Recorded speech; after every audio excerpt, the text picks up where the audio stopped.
Hi everyone, delonewolf here. Welcome back to some EVE Online, and in today's video I want to cover the latest dev blog.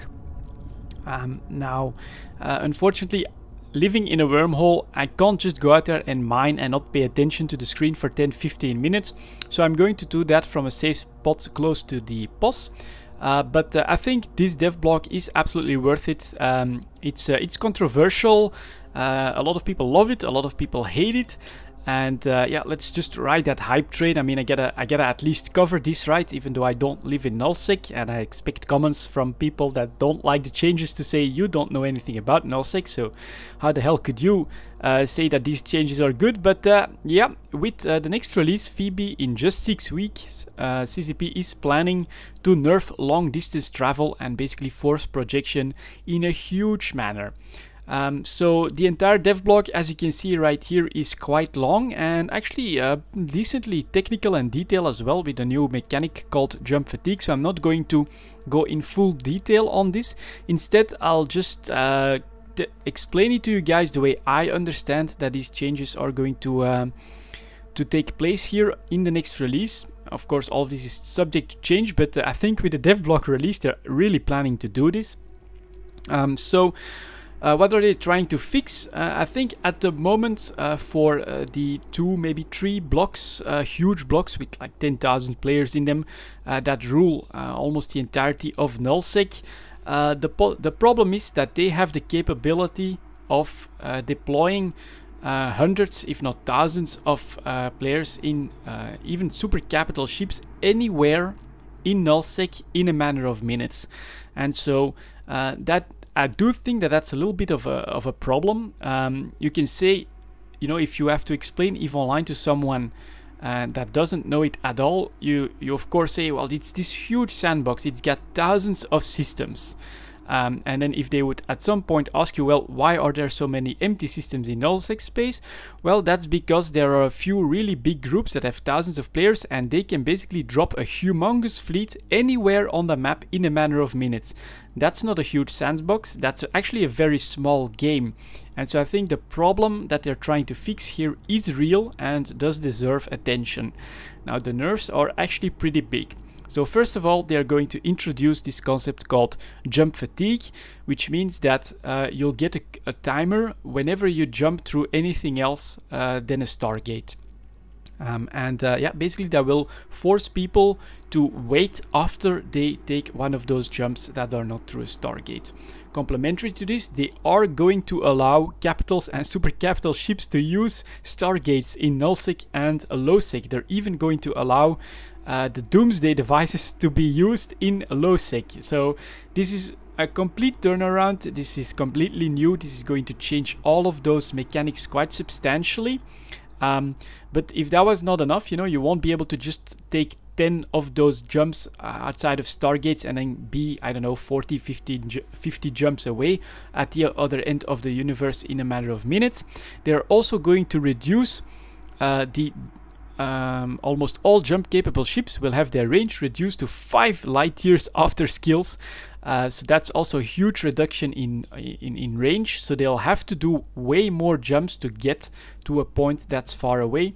And the overall goal is to have anything that takes that travels more than 20 light years, to have that take longer than what it would take doing that same travel through the Stargates.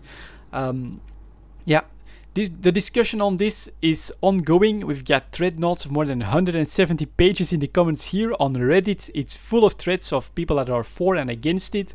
So it's really a huge discussion at the moment. My personal opinion, I'm for this. I think this problem is real. I think they need to do something really drastic about this forced projection. And yeah, I think this is going to change nullsec for the better. It's basically going to give smaller local entities a chance to build up and to start an offensive. Is this going to fix stuff? No. CFC, the big alliances, they already have huge coffers. They've got huge reserves as well. They also have 6 weeks now where they'll probably be deploying capital fleets in core systems so that they can actually defend bigger parts of their own space. But I think at least now those smaller entities have the outlook that they can start this uphill battle. At the moment, it's just absolutely impossible. There is space owned by the CFC where no one ever comes, and no one even dares to go there or to try something there, because they know that at a moment's notice, the CFC can drop a few hundred capital and super capital ships on their heads without any problem. And so this should fix that, and it should, in my opinion, basically have small local fiefdoms start to pop up, and maybe smaller groups start to try and nibble away a little bit at those few huge blocks that are at the moment ruling the entirety of nullsec. So I think this is a good change. Feel free to put your thoughts in the comments, but I will ask that you try and stay respectful. I know that there are some people that are hugely for this and that are harvesting tears by the bucket loads at the moment. I know there are people that hate these changes, that are threatening to end their 30 accounts and stuff like that. Try to stay respectful. This is still a game, but from my perspective, I think this is going to be needed, and I think this is a good change. Now they're going to limit the jump fatigue when it comes to freighter and roar calls. Still, if they also get the reduced range, this is a huge nerf to logistics, which is, I think, one of the biggest complaints that I've seen about these changes. I think, yes, it's going to be a huge nerf to logistics, but I think it could add, again, interesting gameplays, force people into doing stuff that they've not had to do in like, 8 years or so. Stuff like freighter caravans going through nullsec to try and pick up goods somewhere in the safety of highsec and then having to do the trek back. Stuff like that. Those are mythical things that I've heard about in EVE Online. Sure, they take long, but it's what you'll need to do if you want to still get your logistics done. And to me, that actually sounds cool.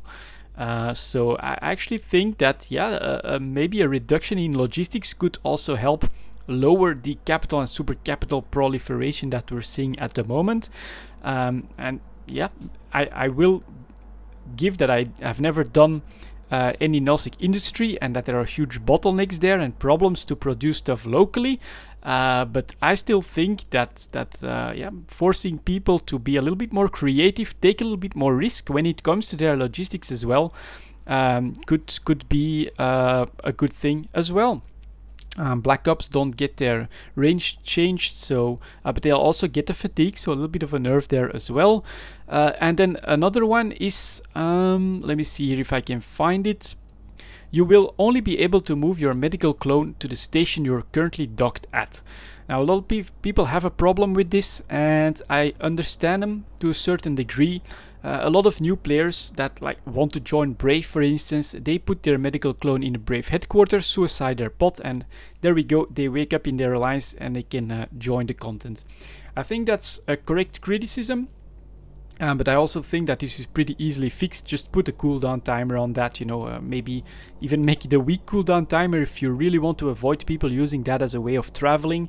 And that should fix the issue that people are having with this change. So I think this is fixable. The problems with that are understandable, but I do think that will get fixed. And even if that's not fixed, if you can only put a medical clone in the station you're currently docked at, I'm again seeing a new type of content that alliances will have to provide for their new members. You know, how do they get them through highsec? There are other options than the suicide cloning. You can try and find a nice shortcut through wormhole space that'll bring them right in your space without having to go through all those dangerous gate camps. You could organize a fleet and really show them the strength of your alliance. Go pick them up in highsec and bring them back to your alliance. So I think that on one hand, yeah, it's used quite a lot to bring really new players into the game. It's easily fixable, but as part of the sandbox, why not indeed take that away and see how people will adapt to this. So yeah, this is going to be a huge shakeup for nullsec. If I would say maybe one mistake that has been made here is that it's already been announced. So now those big blocks will actually have 6 weeks to prepare for this. I could maybe yeah, cause a little bit of trouble, but keep in mind this is only going to be phase 1 of the changes. Phase 2 is going to focus on medium-term changes to the ways that organizations capture and hold nullsec space and infrastructure. So yeah, definitely changes to the whole mechanics that work in nullsec about how you conquer space. And I think if the discussions or any indications that they're going to go towards a more activity-based sovereignty system, where the more you use a system, the stronger your sovereignty will be, and if it's empty space that no one ever goes to, then well, you'll lose your sovereignty and people will have a much easier time coming in and trying to build something up for themselves in those systems, which I think is a great idea.